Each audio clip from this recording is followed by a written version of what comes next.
Hello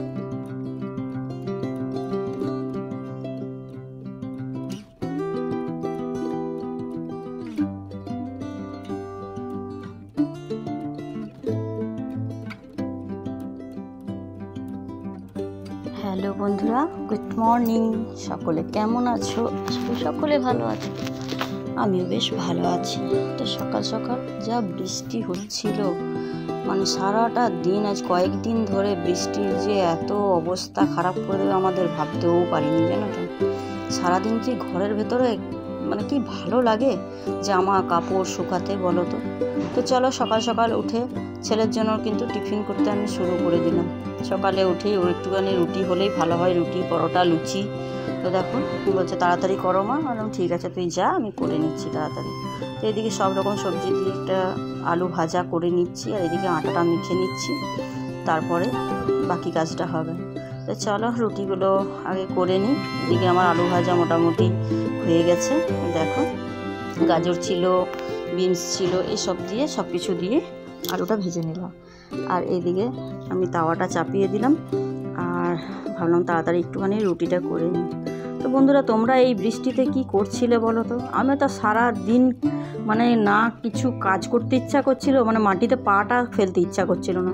স্যাঁত স্যাঁত চারিদিকে যেন স্যাঁত স্যাঁত করছে। দেখো জানলা দরজা সব লাগিয়ে দিয়েছি, কারণ কখনো ঝিট আসছে, মানে বারবার জানলা লাগাতে হচ্ছে আর জানলা দিতে হচ্ছে, আর একবার করে কাপড় মিলছি আর কাপড় তুলছি। তো চলো ছেলেটাকে খাবার দিয়ে দিলাম।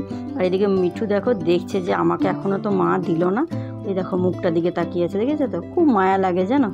আর এদিকে চলো হাঁড়িটাতে আজকে ভাত চাপাবো, আজকে প্রেসার কুকারে করবো না, আজকে হাঁড়িতেই কিন্তু ভাতটা চাপিয়ে নিই। তো ভাতটা খাবো বলতে শুধু আমি আর আমার ছেলে, তোমাদের দাদাভাই তো থাকেই না, প্রত্যেক দিন সকালের খাবার কিছু খাইই না, ও বাইরেই খেয়ে নেয়। তো এই জন্য আমাদের মা বেটার কোনো রকম করে নিচ্ছি, একটু ডাল ভাত, একটু ভাজাভুজি, যাই হোক একটা কিছু করে নেবো, আর একটু সোয়াবিনের তরকারি করব।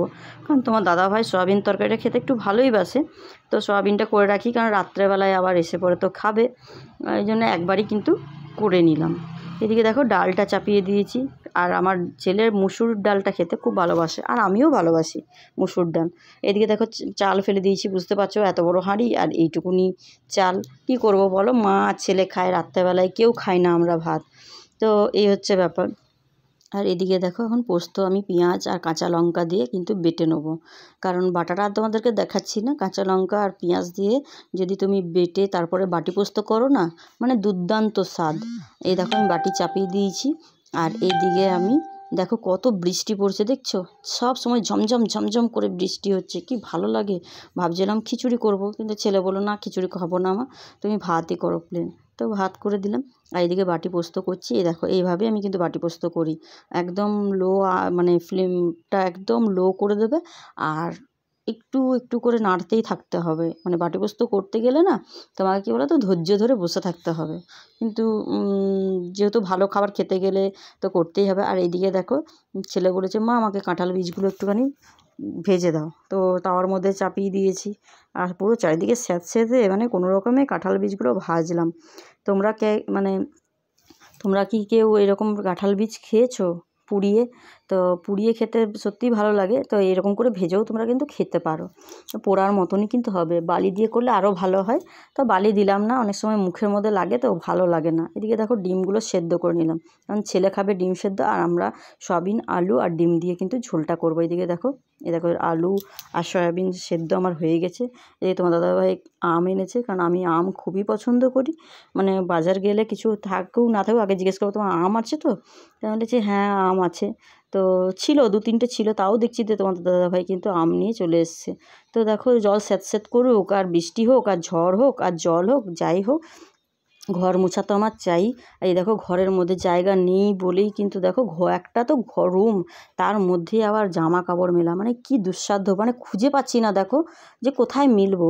লাস্টে আমি কিন্তু না জানালা ছেড়েছি না আয়নাতেও আমি কিন্তু লাস্টে মিলে দিয়েছি। কি করব, যে একটু অন্তত ফ্যানের হাওয়াতেও তো অন্তত একটুক্ষণ শোকাক, মানে বিরক্ত লাগছে জানো তো। আর এই দেখো এই ডিশগুলো দেখছো, এই ডিশগুলো কিন্তু আমি মেলা থেকে নিয়ে এসেছিলাম। তো কেমন হয়েছে বন্ধুরা একটু বলো, আমি কিন্তু 5টাই কিনেছি, ভাবলাম যে এখন 5টায় থাক, তারপরে এগুলো একটু কম দামেরই কিনেছিলাম। একটু দামের যখন পারবো তখন আবার অনেক দামের কিনবো, কারণ দামিগুলো ভালো হয়। তা আমি দেখলাম এখন কাজ চালানোর মতন তো নিই। তো এদিকে দেখো আমার চান টান হয়ে গেছে, ছেলে টিভি দেখছে, আর আমি ভাবলাম চলো তাড়াতাড়ি পুজো করে নিই।